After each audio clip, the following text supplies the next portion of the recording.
Many of them have been told since they were little that their strength, their masculinity is actually toxic.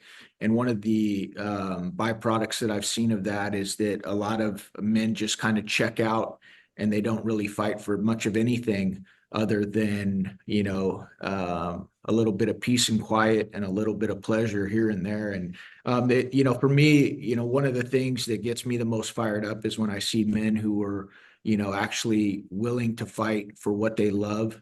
They understand true, masculinity, and they're willing to use their strength not to promote themselves, but to bless and protect others. And that's one of the things, I definitely want to address on this podcast because, we can have the best laws in the world up here in Congress, but if we don't address the cultural rot in this country and the fact that many men have completely abdicated their responsibility to protect, the most innocent, populations that we have, nothing's going to change. And so, my message, to men out there is, real, biblical masculinity. It's a, it can be a great thing. Using your strength to protect and bless others can be a great thing.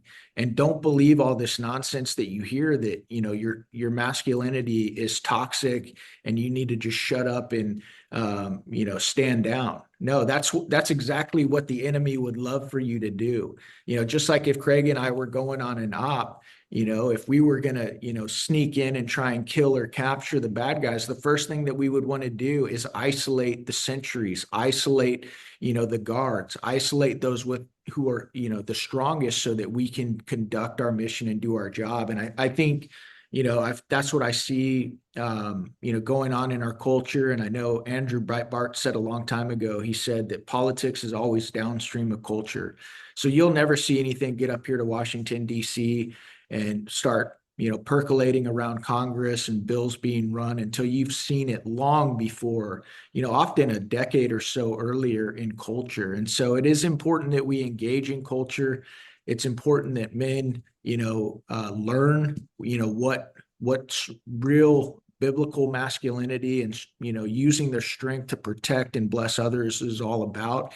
And obviously that goes into so many different other categories than just protecting children, but it is definitely one of the most, important categories out there.